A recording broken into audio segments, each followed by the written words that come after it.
You put the goalpost as meetings booked, you're going to get a shit ton of meetings, and those meetings are not going to be good. The only reason we have so many industries, legal, cybersecurity, I can go on and on, is because people suck. We are trying to take down Marketo, Salesforce, HubSpot. What's the ambition? The ambition for us is to build the next Salesforce. These are some hot takes.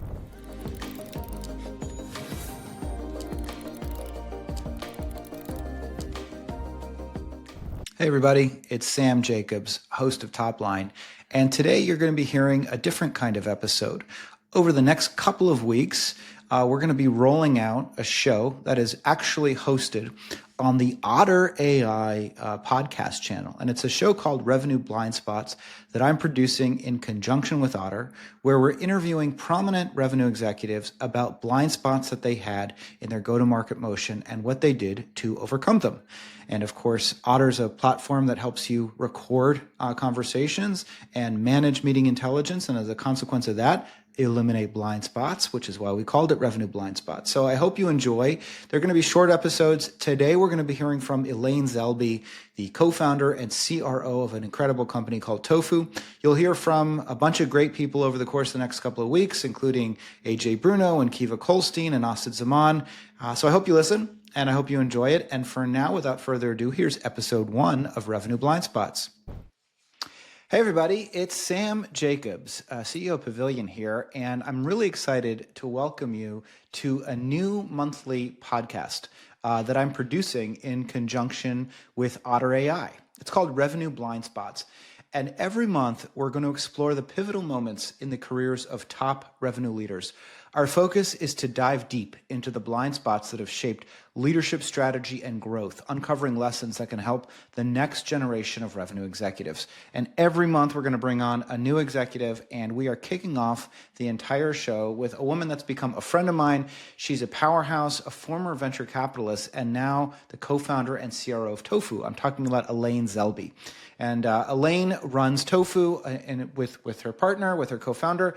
It's a generative AI platform that helps scale and automate go-to-market for B2B marketing teams. It's essentially an AI co-pilot for B2B marketing. Prior to Tofu, she was a partner at Signalfire, an early-stage VC where she invested at the intersection of AI and SaaS. And before investing, she built and led marketing teams at early and growth-stage startups like Slack and Consensus.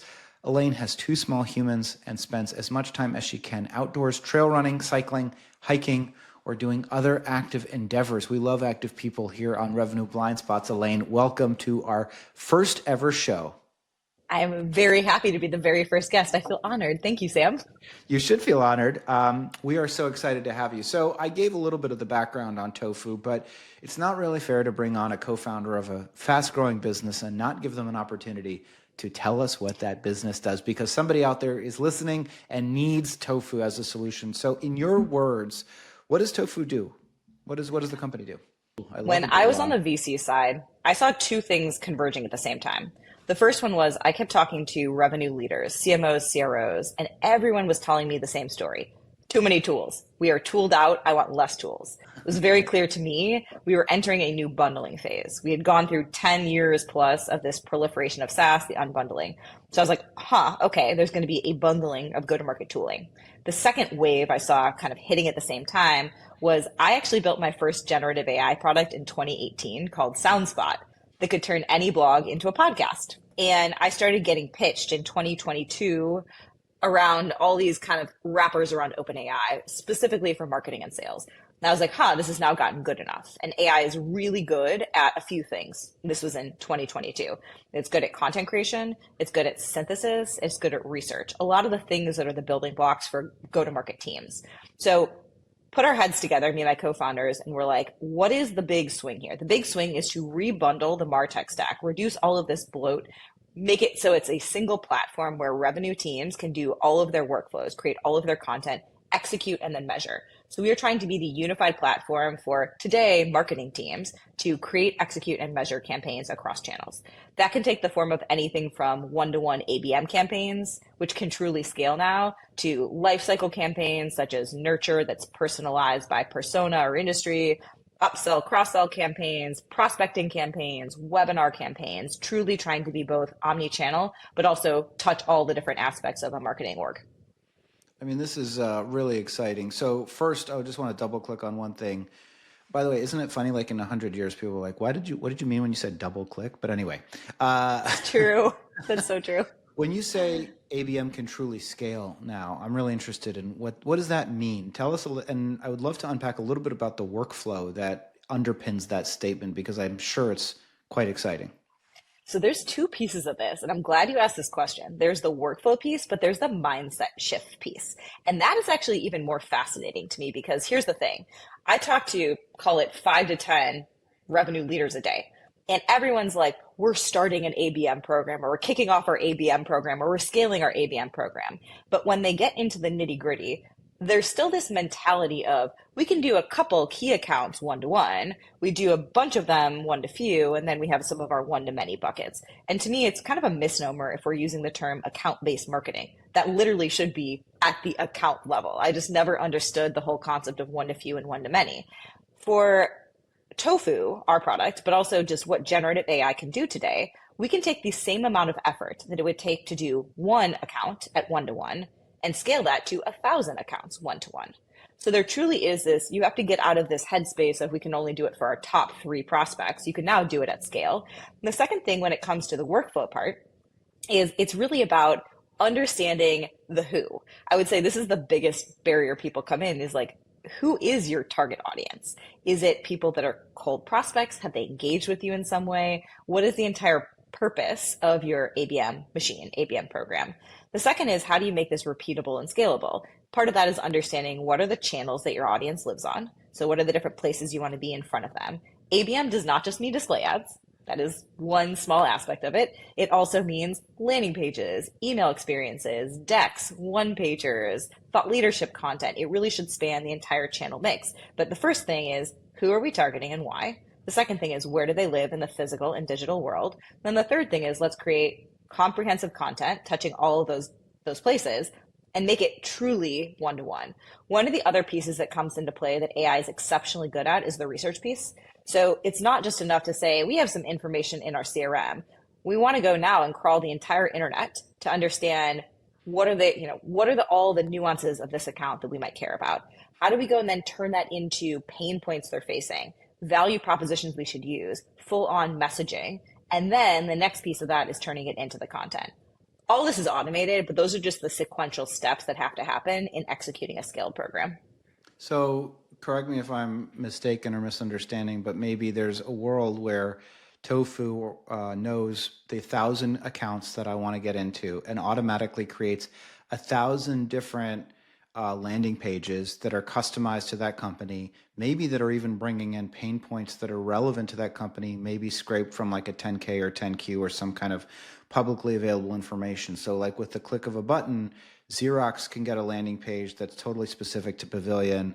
HP can get a landing page that's again, all of these companies, all these prospects I'm selling to them, but I understand their pain points and therefore I'm presenting that information back to them in a way that feels completely personalized and contextual. That's possible now? It is. And not only that, it's crawling the 10Ks, 10Qs, crawling their websites, crawling the internet, crawling their press releases. It's also pulling in historical context you have in your CRM. So it's this pairing of the public and private data with your own core messaging and the combination of all that together that can really craft that powerful one-to-one messaging. And to your question of, is it possible? 100%. And that's the piece where it's almost a bigger hurdle to get over the mind shift piece as opposed to the workflow shift piece. Amazing. So one more question, then we'll dive into the topic at hand, which is blind spots and really career evolution, company evolution, and how you overcame it. But there's a whole conversation about kind of platform companies. You talked about bundling versus unbundling, and there's one world almost exactly to the point. There's the Parker Conrad Rippling style approach, which is we're going to build a platform from the very beginning. From the very beginning of this company's inception, we believe that the world is bundling and we want it to bundle towards us.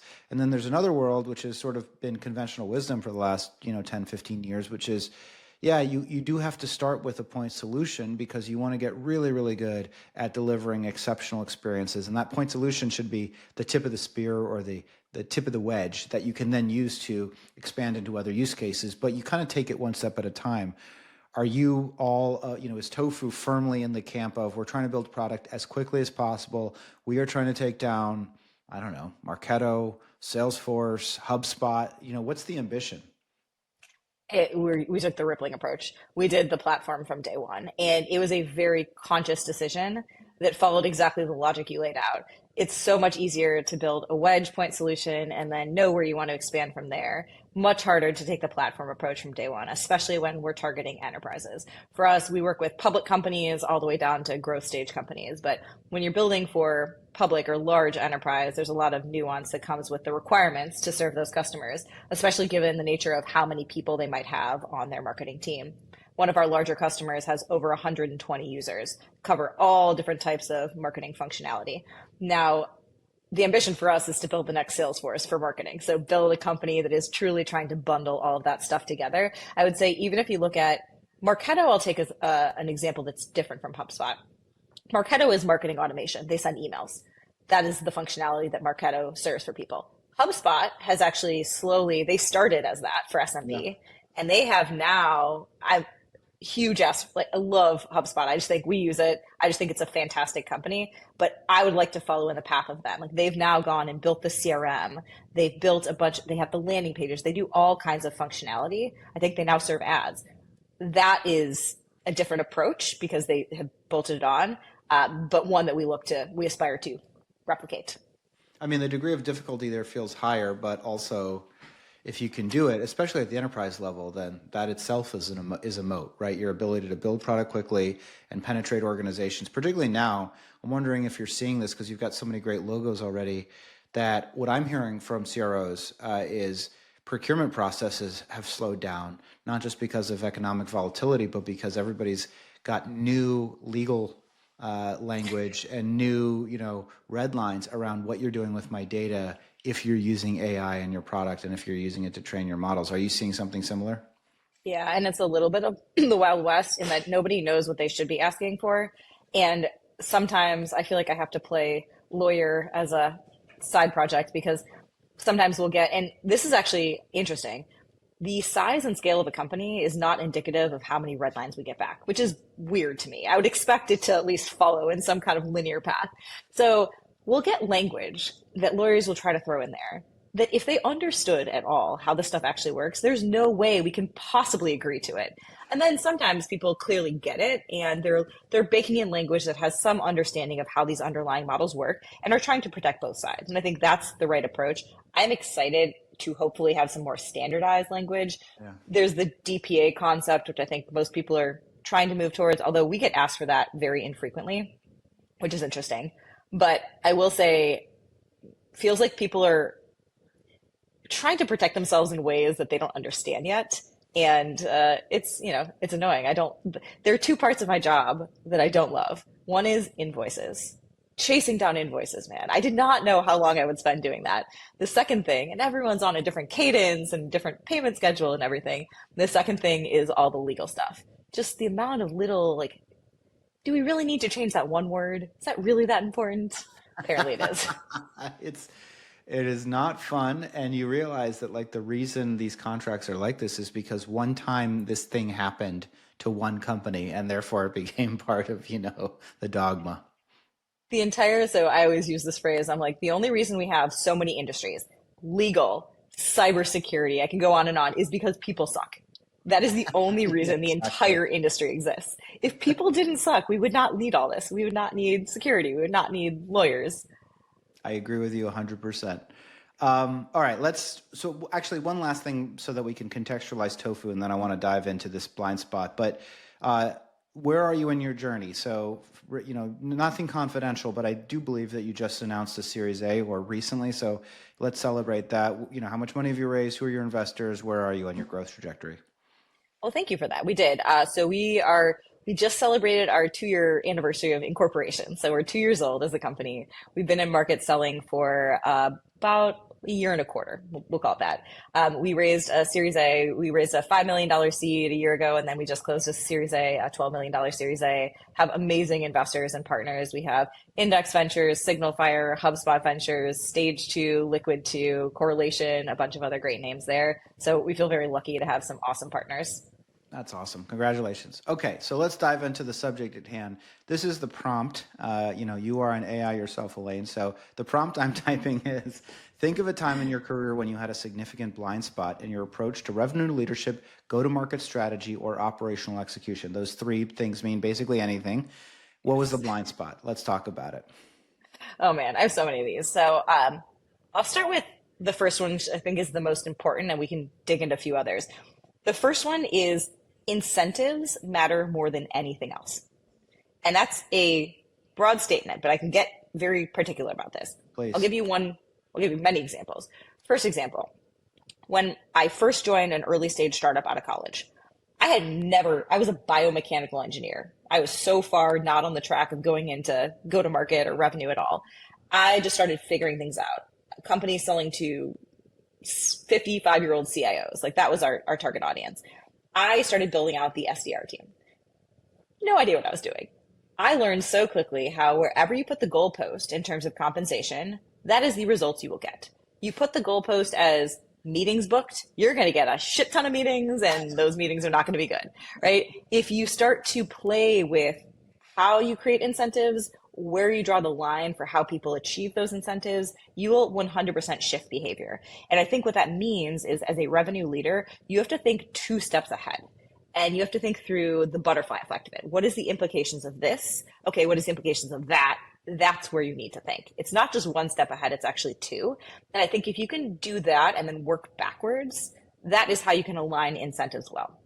But I learned this early in my career is that incentive alignment is the most important thing you can do with your team, with your prospects, with your existing customers, with your investors, with your co-founders. It is truly all about understanding what is driving this person. And it's at the person level, right? What is driving this individual person? And how can I make it such that my incentives of what I am personally driven by is also aligned with theirs? And I think that once you understand this as a blind spot and have it as a constant mirror, you start to change the way that you do everything from how you build a team, how you compensate the team, how you forecast, how you deal with the handoff between different people. This is another piece too, also comes back to incentives. Handoffs happen probably 5 times in a B2B go-to-market world.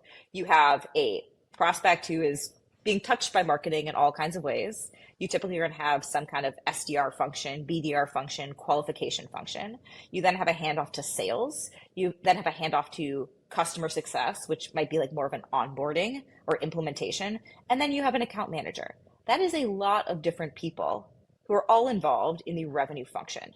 Now, understanding how the pieces tie together and how you actually make them work as a team and not against each other is how you have a much easier time generating more revenue, predicting that revenue, and just creating a much more peaceable org in general. So I would say that is my number one thing, is just always remembering incentives matter more than anything else. Did anything emerge in terms of like principles? Obviously, the butterfly effect, that's an important one. But when you think about incentivizing go-to-market organizations or sales teams, are there other principles to keep in mind, like simplicity? Like one thing that comes to mind for me is just to your point, incentives drive behavior, and also outliers and we have to understand that we have to solve for the mean. I don't know if you agree with this. I would love your reaction.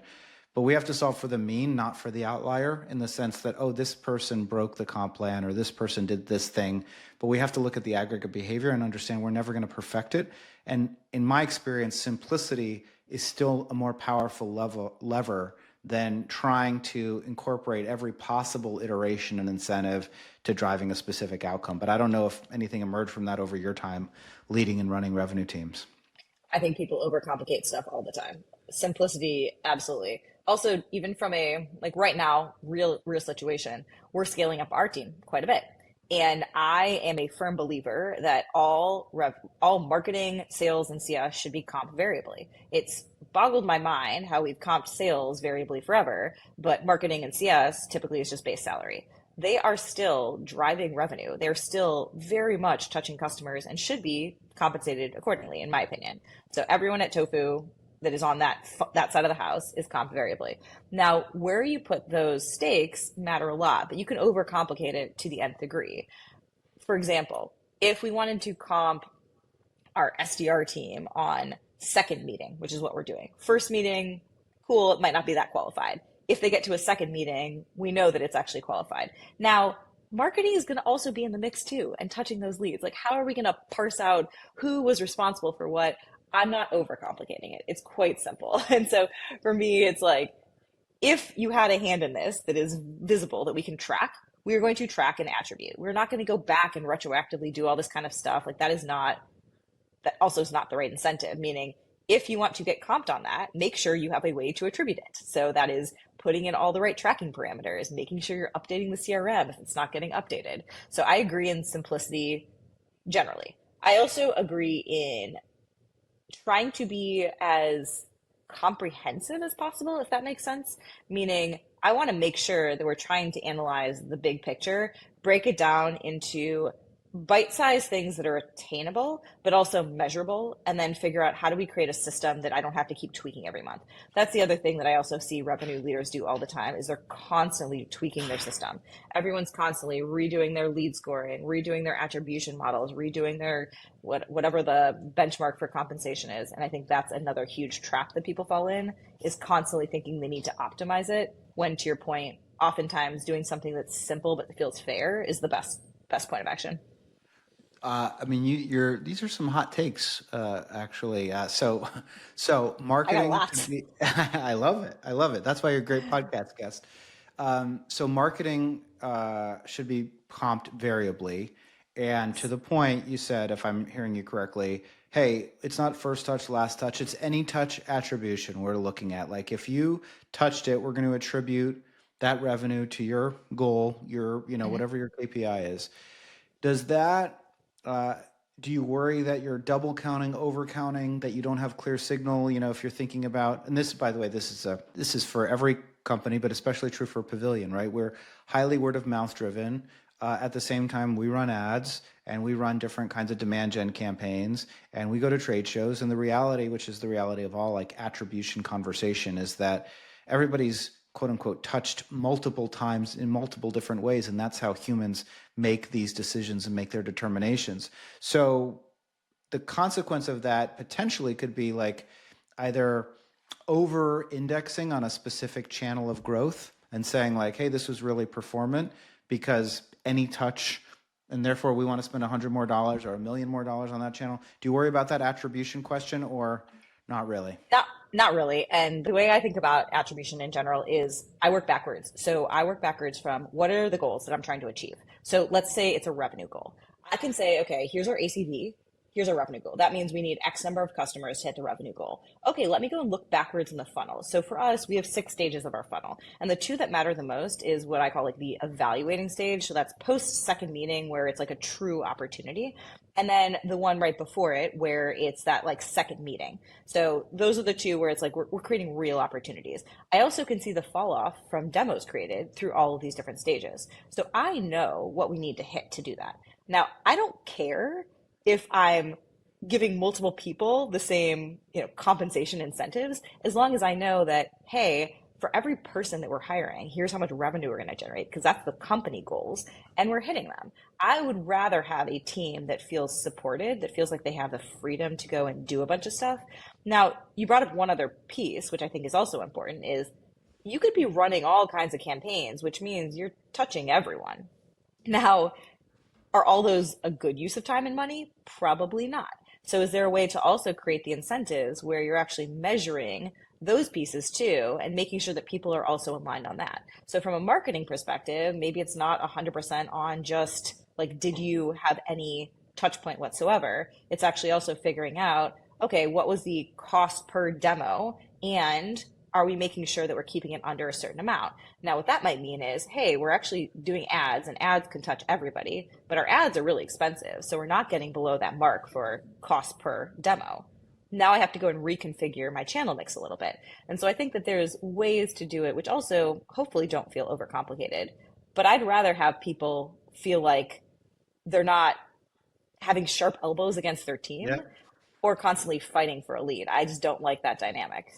No, I tend to agree with you. You have to be careful about like efficiency, meaning spend, but generally speaking, like I'd rather over attribute in a way so that people are high-fiving and thinking that they're working on things together. And anyway, the point is like, an SDR sends an email after your prospect has seen a few ads, heard you on a podcast, met you at a trade show. So is that SDR attribution? Is that trade show attribution? It's really hard to tell. It's better to just be somewhat generous as long as you can afford to be generous.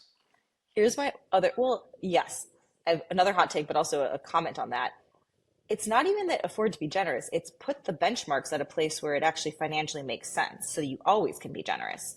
I think that's also the other thing, meaning let's make sure that everyone is still aligned with the company revenue goals and that it puts you in a position where you're actually able to do that. That's another thing I've seen people make the mistake of, is that they put the bar too low where it feels like it's a pie. You have to allocate the pie, as opposed to the pie is a little bit bigger.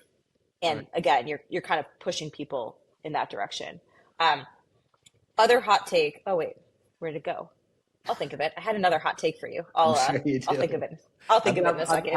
I can set up some softballs for you. Oh, the person with the tote bag left. Yes, better lighting. Here we go. Is that a relative of yours, or you're in like a co-working space? Oh, I'll give you my crazy story. So I am in Florida right now, which is not a place I love, but it is my older child's spring break, and I needed childcare, and my mom is down here. So she told me if I showed up in Florida that she would help watch my daughter. So yesterday, Sunday, we get up at 6 in the morning from California. We fly to Dallas. That part was fine. Have 2 hour layover in Dallas. Get on our second plane. We're on the runway, and they make an announcement that the flight is canceled. We go Oh, back to the airport, have an 8 hour layover, get in here it finally left. how That old are flight your kept getting children in delayed. this scenario? 3 years old. Oh my God. Is your I just husband took with one. you? No, it was just me and my older one. My husband's at home with the baby. We get into Florida at 2 in the morning. So I am now in Florida in You a common are, room. well, there we go. You're a rock star. I'm sorry. I really No am worries. sorry. That's Oh, wait, I have my hot take again. Okay. okay. Bring it. So Let's go. here's my other hot take. Um, it's less of a hot take. It's more of like as we became more data driven as go to market people, it actually complicates attribution more. The more data we have, the more complicated it gets. And this is something where I don't even know how to unwind it. But I am finding that everyone wants more data, figuring out how better to attribute a dollar or to attribute, touches to various people. But the more data, the harder it becomes. And I actually think it's doing a disservice to people trying to figure this out and correctly attribute stuff. On top of that, there's dark everything. People talk about dark social. There's dark word of mouth, to your point.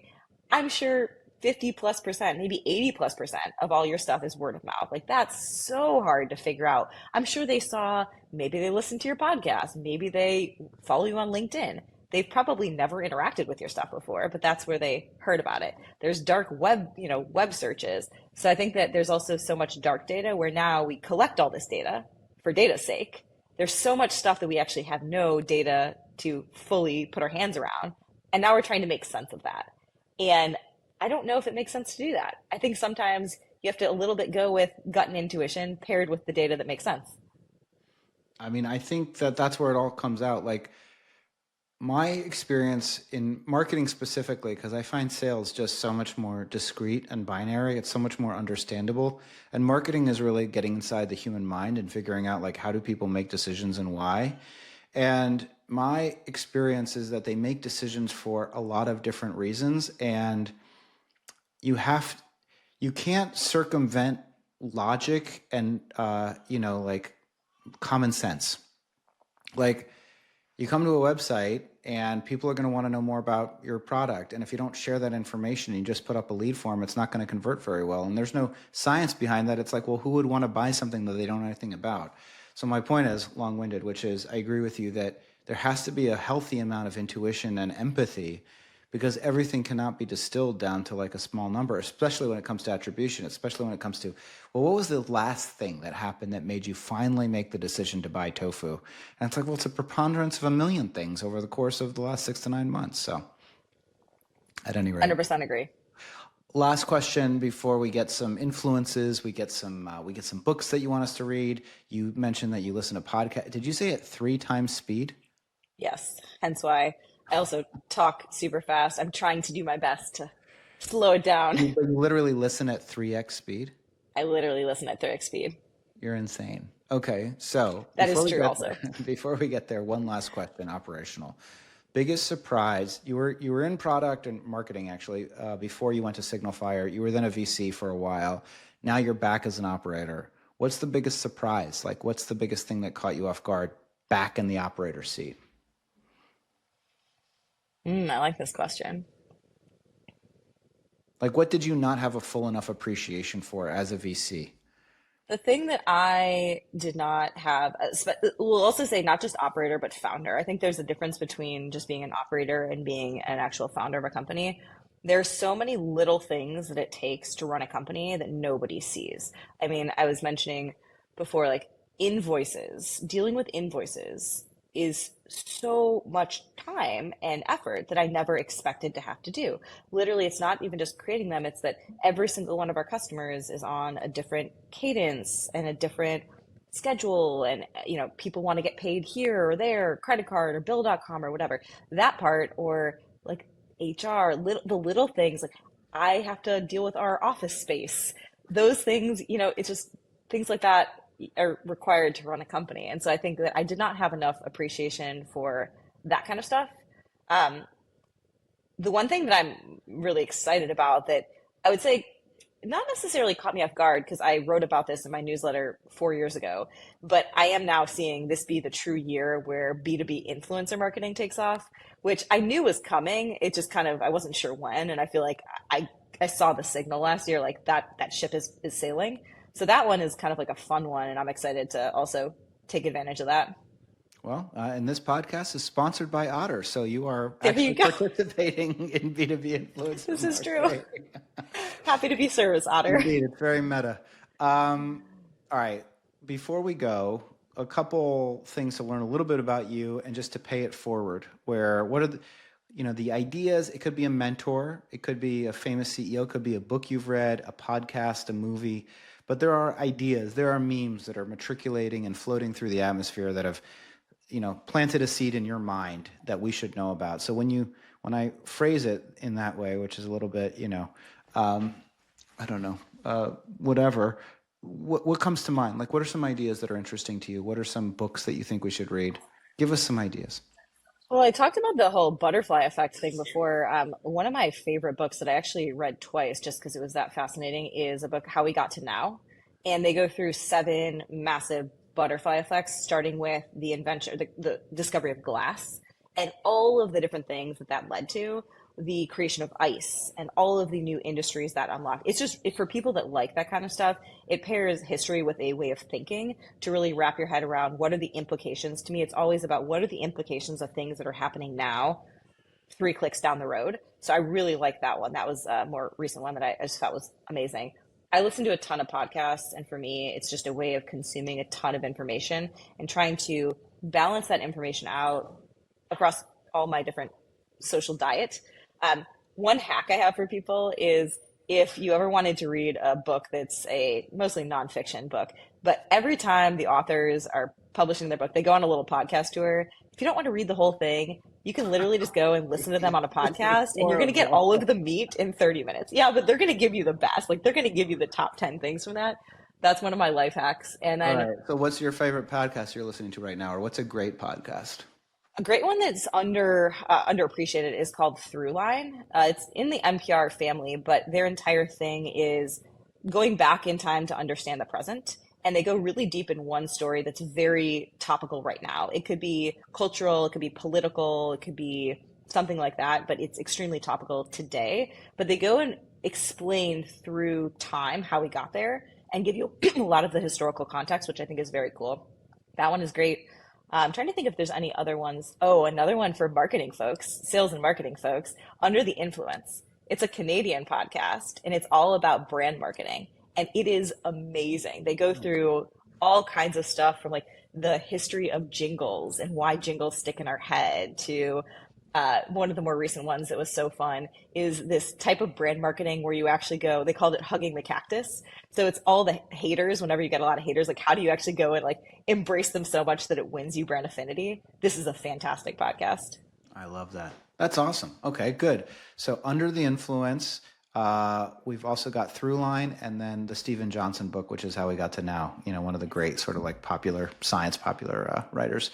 If folks want to get in touch with you, what's the best way? If they want to purchase Tofu, they want to ask you a question about what you said, how do you prefer to be contacted? I'm on LinkedIn a lot, so feel free to find me on LinkedIn, Elaine Zelby, also Elaine at tofuhq.com. I love engaging with people. Honestly, I love learning from other folks. For me, one of my major personality faults is I have trouble saying no to anything. So when people want to talk, And or if being on people this give me podcast. this, I would have done anyways, but I really truly am an extrovert, but I love understanding people and understanding what is top of mind for them and using that information to help us build product. Like for us, everything comes down to I want to build something that is actually providing true utility to a lot of people. And the only way we're going to do that is to really get in the minds and get in the day-to-day of what it looks like to be them in their work and how do we help. And so I love talking to people. That's awesome. Elaine, thank you for being the guinea pig and the first ever guest on Revenue Blind Spots. I appreciate it. Otter AI appreciates it. And congrats on building a great company with Tofu. Thank you for having me. Excited to also continue to be a big part of Pavilion. You guys Let's are go. amazing. Thanks, Sam.